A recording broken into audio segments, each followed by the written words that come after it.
everybody. My name is Robert Morgan, and today we're going to talk again about the history of our Coptic church and the Coptic people in Egypt generally. Briefly, I'll just mention the reasons that prompted me to write a book about the history of Egypt and the history of our church.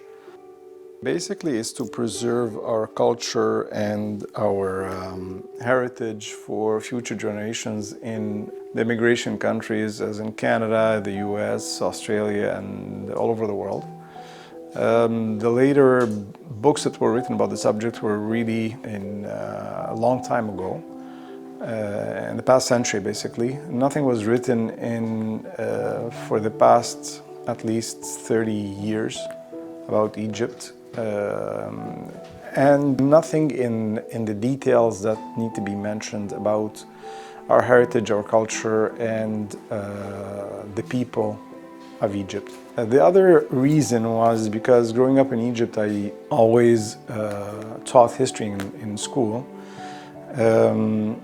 Learning history in school, we didn't learn about our history at all. It was basically from the old Pharaonic ages to the Arab conquests. So I was always asking myself, where is our history? Where are we in this history? Where did we come in? Although we all knew that we were the origin of Egypt, we were the original people of Egypt, but there was no mention in the history books. Like growing up in school, there was no mention at all of our history, where did we come from, where is Christianity in Egypt, when did it start? Nothing of that was mentioned. So, I found it necessary, or actually very interesting, to at least mention something for our future generations, especially for kids, my kids and other kids growing up in the diaspora, that this is your heritage. This, you should know about your country, you should know about your church, you should know about your culture. This is where we came from, this is what we originated from. When we know where we came from, this would give us a foothold onto the future. We just didn't come from the air. We have a very rich culture, we have a very rich heritage. All the world knows Egypt. Everything should be declared and known to everybody that deals with Copts and where they came from and where they originated from. So this is very shortly the reasons why I wrote this book. Although I have nothing to do with history, but I worked a lot in research, medical research, not historical research. But if you apply the same concepts, you will end up with the same results. You just have to be careful where you're looking at and how you choose your sources. There's a lot of sources, mostly in Arabic. That's why it's not easy to get the actual history from several sources. You have to look into a lot of Arabic books, a few English books, a lot of Coptic, originally books that were translated to Arabic or English. The sources that came to the present time are not that many, but the original sources are very rich and very specific and very detailed, which really is it's a very daunting task to collect everything in one book. It's more than 2,000 years worth of history, so it's a very long time.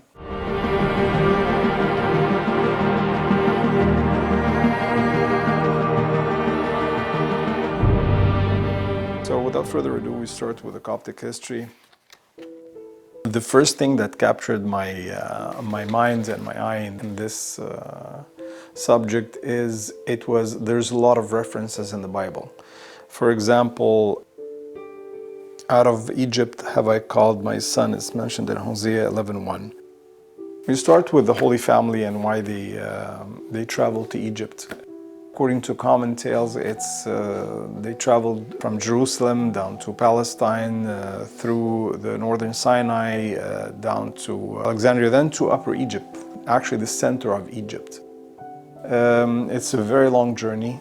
According to common tales, Jesus and the Holy Family spent about between 6 months minimum in Egypt to a maximum of 4 years.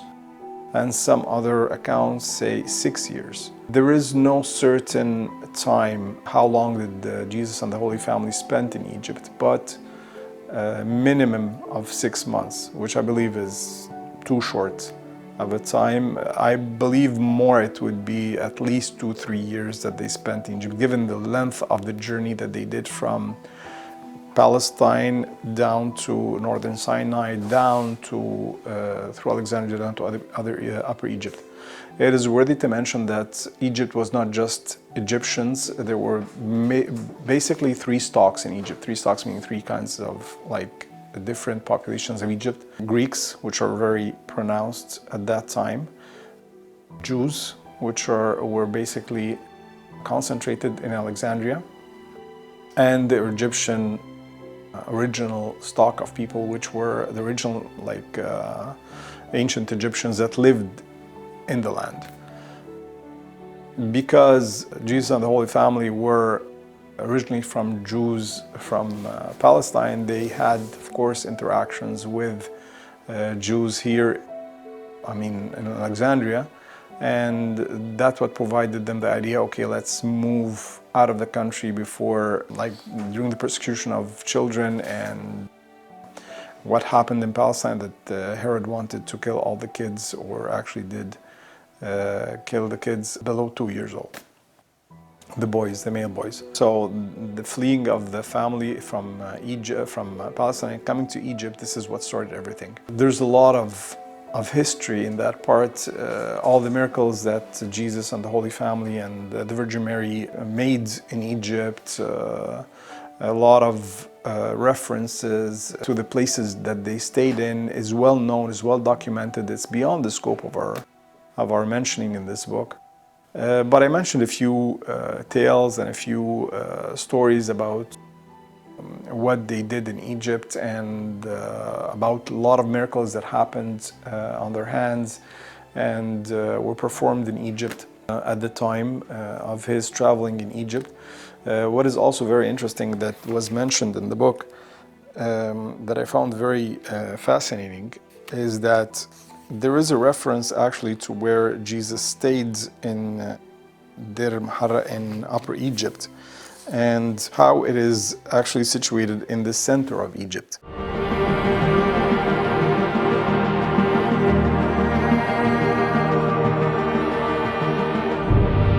From the books of Isaiah goes on to the prophecy, 19, 19 and 20, in that day there will be an altar to the land in the midst of the land of Egypt, and the pillar to the Lord at its border, and it will be for a sign and for a witness to the Lord of hosts in the land of Egypt.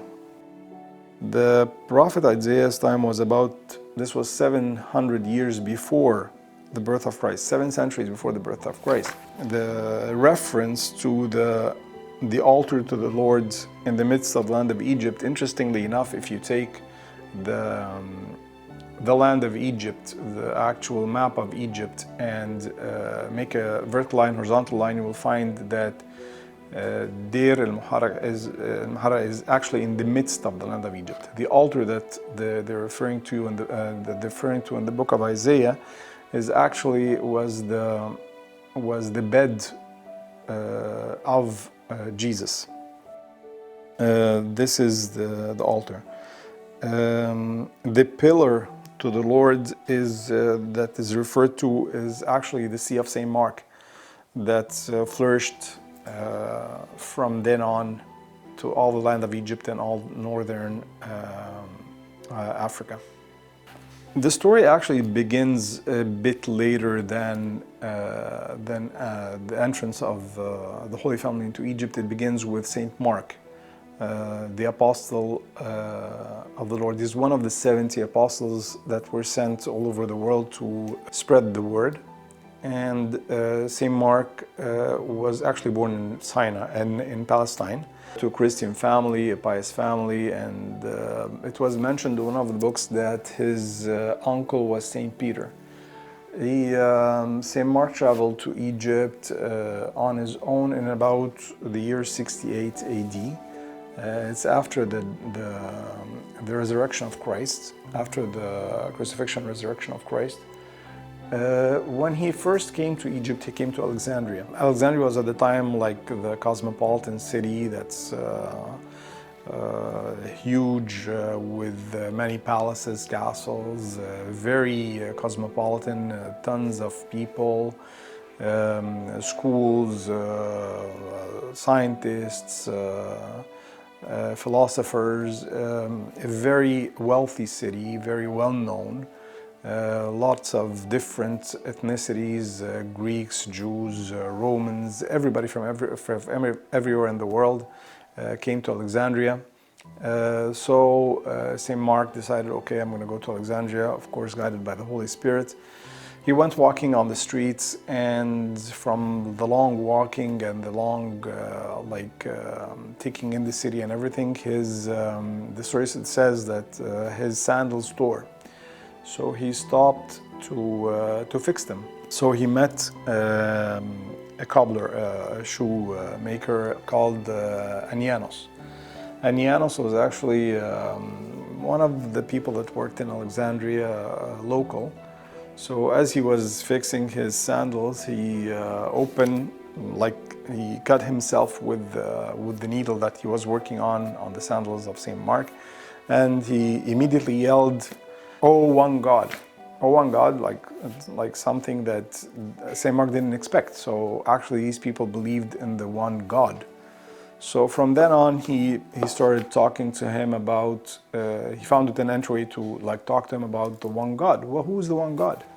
So he told him about Jesus Christ. He told him about the resurrection and who's Jesus and God and everything. And at the end, Anianos believed, and he was baptized. During the time he healed him, he healed his hand that was cut, and this miracle made him believe more in what was Saint Mark talking to him about Jesus and everything. And Anianos became the first pope of Egypt,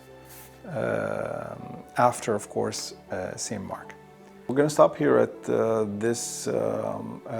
these details, and until the next time we will talk to you again about the history of Egypt. Thank you.